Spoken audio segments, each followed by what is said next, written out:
ဈေးဝယ်ထဲမှာတွေ့တဲ့အခါခန့်မှန်းရအခက်တဲ့အတက်အကျတွေကြောင့်အခက်တွေ့ဘူးကြမှာပါအဲ့ဒီလိုမတည်ငြိမ်မှုတွေ volatility တို့ကိုထိန်းကျောင်းနိုင်ဖို့အတွက်အရန်အသုံးဝင်တဲ့တူတစ်ခုရှိပါပဲအဲ့ဒါကတော့ ATR ပါပဲဒီနေ့အဲ့ဒီအကြောင်းကိုပဲကျွန်တော်တို့အတူတူလေ့လာကြည့်ကြရအောင် trade တစ်ခုဝင်လိုက်ပြီးဒါပေမဲ့ဈေးကရုတ်တရက်ကြီးကိုထင်ထားတာနဲ့ပြောင်းပြန်ဖြစ်သွားမလားဆိုတဲ့စိုးရင်စိတ်မျိုးအဲ့ဒါ trader တိုင်းဒီပါခံစားဖို့တဲ့ feeling ပါ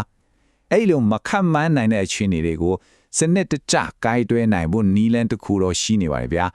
ကဲဒါဆိုပထမဆုံးအနေနဲ့စိတ်ဝဲမတည်ငြိမ်မှု volatility ဆိုတာကိုအရင်ဆုံးနားလည်အောင်လုပ်ကြည့်အောင်သူ့ကိုကြောက်စရာကြီးတစ်ခုလို့မြင်မဲ့အစားကိုကနားလည်ပြီးထိန်းချိုးလို့ရတဲ့စွမ်းအားတစ်ခုအနေနဲ့ဘယ်လိုရှုမြင်နိုင်မလဲဆိုတာလေးကြည့်လိုက်ကြတာကို volatility အဘာဆိုတော့စင်းနှုန်းတွေရွတ်တဲ့အတက်အကျအယမ်းမြန်တာကိုခေါ်တာပါဒါကဒေါက်တာညဖတ်လို့ပဲဗျတစ်ဖက်မှာအများကြီးရနိုင်တဲ့အခွင့်အရေးတွေရှိသလိုတစ်ဖက်မှာလည်းအရှုံးပေါ်နိုင်ခြေကအယမ်းများတယ်ဆိုတော့ဘယ်လို trading strategy ပဲတုံဒီ volatility ကိုထဲ့မစင်းလားလို့လုံးဝမရပါဘူး အဲ့ဒီလိုမတည်ငြိမ်မှုတွေရှုပ်ထွေးမှုတွေကြားတဲ့ကနေ landman ကိုရှာနိုင်ဖို့ကူညီပေးမဲ့ထူးတစ်ခုရှိပါတယ်အဲ့ဒါကတော့ဒီနေ့ကျွန်တော်တို့ပြောမယ့် area ပါပဲသူ့ကိုမိတ်ဆက်ပေးပါစေ ATR အရှေ့ကောက်ကတော့ average true range ပေါ့1989ခုနှစ်တည်းက J Wells Wilder Jr. ဆိုတဲ့သူကတီထွင်ခဲ့တာပါသူရဲ့အဓိကလောကရှင်းရှင်းလေးပဲဈေးကွက်ကဘလောက်အထိလောက်ခတ်နေလဲဘလောက် volatile ဖြစ်နေလဲဆိုတာကိုတိုင်းတာပေးတာပါပဲသူ့ကိုဥမာပေးရရင်လေကားပေါ်ကအမြန်နှုန်းတိုင်းနဲ့ speedometer နဲ့တူတယ်လို့ပြောလို့ရတယ် speedometer ကကားဘလောက်မြင်မောင်းနေလဲဆိုတာကိုမပြတာလေရှေ့ကိုတွားနေလားနောက်ဆုတ်နေလားဘယ်ဘက်ကိုကွေ့နေလဲဆိုတာမပြဘူးဟုတ်တယ်မလား ATR ကလည်းအဲ့ဒီလိုပဲဈေးနှုန်းတွေလှူရှားမှုဘလောက်ပြင်းထန်လဲဘလောက်မြန်လဲဆိုတာကိုပဲပြတာဈေးကအပေါ်တက်နေလားအောက်ကျနေလားဆိုတဲ့ direction ကိုတော့ तू ကမပြပါဘူးကဲဟုတ်ပြီ ATR ကဘာလဲဆိုတာကိုအကြမ်းဖင်းသိသွားပြီဆိုတော့သူရဲ့တန်ဖိုးတွေကိုဘယ်လိုဖတ်ရမလဲအဲ့ဒီကဏ္ဍတွေကဘာအထိပ္ပယ်လဲဆိုတာကိုစပ်ပြီးလေ့လာကြည့်အောင် သူ့ကိုဘယ်လိုထွက်လဲဆိုရင် formula ရှုပ်အထွေးတဲ့ခေါင်းမရှုပ်ကြအောင်အဓိက concept ကိုပဲနားလည်ထားရင်ရပါပြီ ATR ဆိုတာကသတ်မှတ်ထားတဲ့ကာလတစ်ခုများအဖြစ်တော့14ရက်အတွင်းမှာစင်းလုံးကအမြင့်ဆုံးနဲ့အနှိမ်ဆုံးဘလောက်กว่าပြီးလောက်ခတ်ခဲ့တယ်လဲဆိုတဲ့ true range ကိုပြန်ရှာထားတာပါ ATR မြင့်နာနဲ့နှိမ်တာဘာกว่าလဲရှင်းပါတယ် ATR မြင့်နေတဲ့ဆိုရင်ဈေးဝက်ကအရန်လှုပ်ခတ်နေတယ် volatility များနေတယ် trending market ဖြစ်နေနိုင်တယ်ပေါ့ ATR နှိမ်နေတော့ဈေးဝက်ကငြိမ်နေတဲ့ consolidation phase ဘေးလိုက်သွားနေတဲ့ခြေနေမျိုးပေါ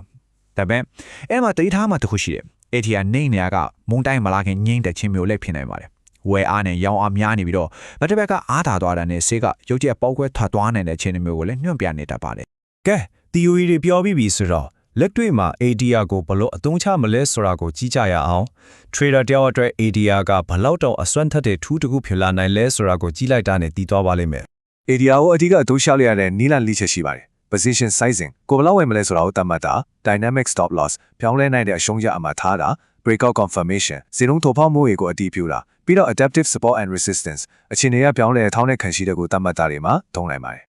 ATR ကိုလူထုံမြောက်ဆုံးကတော့ dynamic stop loss တွေတတ်မှတ်ဖို့ပါပဲဆိုကြပါစို့ကိုကစေးတမဲချင်းလို့ဝယ်ထားတယ် long position ဝင်ထားတယ်ဆိုရင်ကိုရဲ့ stop loss ကိုဝင်စေးကနေ ATR တန်ဖိုးကို multiplier ဥပမာနှစ်ဆသုံးဖို့သုံးဆနဲ့မြောက်ပြီးနှုတ်ထားလိုက်အောင်ပါပဲအပြန်လဲအားဖြင့် short position အတွက်ဆိုရင်တော့ဝင်စေးမှာအဲ့ဒီတန်ဖိုးကိုပေါင်ပေးရမှာပေါ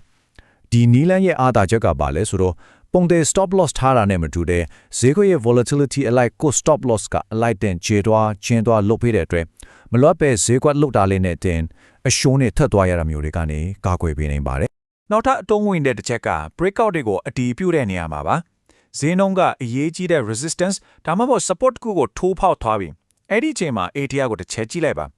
ATR ဘာ UTR ထိုးတက်လာတဲ့ဆိုရင်အဲ့ဒီ breakout ကအားကောင်းတယ်အစစ်အမှန်ဖြစ်နိုင်ခြေများတယ်ဆိုတဲ့သဘောပါပဲဒါဟာ force breakout တွေကိုရှောင်ရရမှာအရင်အတုံးဝင်ပါတယ် ဟုတ်ပြီအခု ATR ရဲ့အသုံးဝင်မှုတွေကိုထီသွားပြီဆိုတော့သူ့မှာကန့်သက်ချက်တွေမရှိဘူးလားရှိပါတယ်ဒါကြောင့်သူ့ရဲ့အားသာချက်တွေရောအားနည်းချက်တွေကိုပါမျှမျှတတပြန်သုံးသပ်ကြည့်အောင်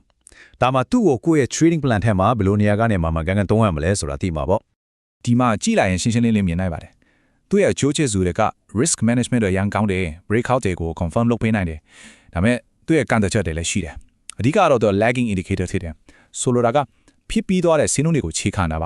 ါပြီးတော့အရေးကြီးဆုံးက trend direction ကိုလုံးဝမပြနိုင်ပါဘူ